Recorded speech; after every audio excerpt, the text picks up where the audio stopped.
Igbo kwuru sị na onye amaghị ebe mmiri nọ wee mara ya ama mmakwana ebe ọ nọ wee kọ ya n'ahụ. Na ọ bụ nwata na-akpa ndị okenye nso maara ndị gboo.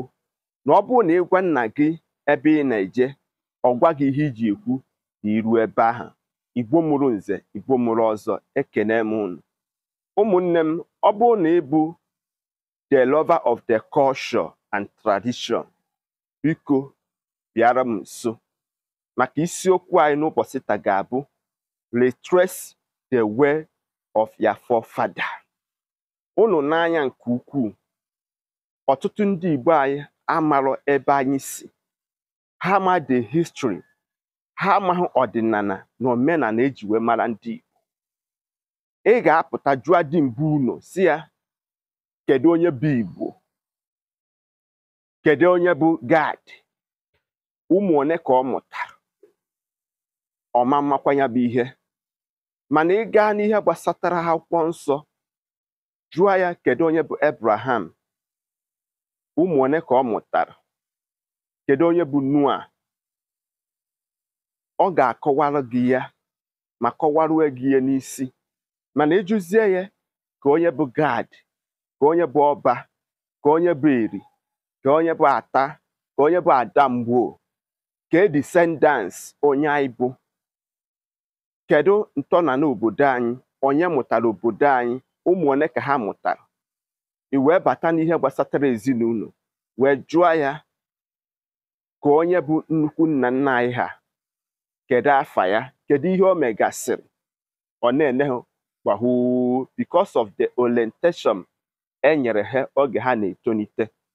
Onye ka ọ ga-abụzi amụtazie nwa n'ezinụlọ, ọma mmazi aka nne, ọma mma aka ekpe, maka na onweghị onye nwere ike ịga ide ya maọbụ onye nwere ike ịgwa ya na ihe ezinụlọ anyị na-asọ na ihe nna nna anyị ha na mkpụrụ ha tụrụ anyị ka anyị wee soro agbụrụ ahụ, ka anyị nwee ike ịnọ na ngwuru a ka ma zere. Onye ka unu bịa n'ala Igbo, ọtụtụ ihe arụ dị iche iche na-eme n'ala Igbo. Maka gịnị? Na onweghị onye nọnụ ịdirect ụmụ na-eto eto ebe ha kwesịrị ịga. Nke ịbụa dị n'ime ya bụ ndị na-eme ihe ejije gbasatara omenala na ọdịnala Igbo. Ọtụtụ ihe ejije emere bụkwa iji wee megide omenala Igbo. Onye ka ọ ga-abụ ịbịa n'ọtụtụ ihe ejije dị iche iche, ọ bụghị ihe ha ichene ndị na-eme ihe ejije na-eme bụ ihe eji wee mara ndị Igbo. Nke ịtọ dị n'ime ya bụ oge ndị ọcha batara na be anyị, some of the artifacts na ọtụtụ ihe dị iche iche ha zukọrọ wee gaa n'obodo ha dowe ya. Ọtụtụ ihe dị iche iche ha have bring a lot of concern. Ọtụtụ ụmụnna anyị na-ajụgasị ọtụtụ ajụjụ dị iche iche. Ọ bụrụ na ịbụ onye Igbo, kaba arụ mata ntọala obodo gị, ezinụlọ gị, mata onye mụsara, mara ihe obodo gị na-asọ, mara ihe ezi gị kwenyere. Maka ya bụ ihe ga-eme gịnị? Enyere gị aka dịka nwata na-eto eto.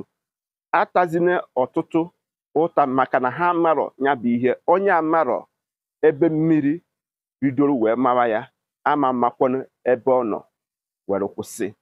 Ndewo na isonyere m na anụta akara eze, bụkwanụ ya bụ na eze na-achị ọfụma. Ụmụnne m, tụsara m ozi a ka ọtụtụ ụmụnne anyị tinyere m ebumnobi ha, sonyesiere m ike ma sonyere m gaa na ihe m na-eme na my YouTube page ka ị were anya gị gbaala onwe gị ihe nkiri. Aka mbụ nwanne gị bụ Maazị UC. Cheta na mbọsị ị ga-akpụ isi ka akpụara n'afụ ọnụ. Ndewonu.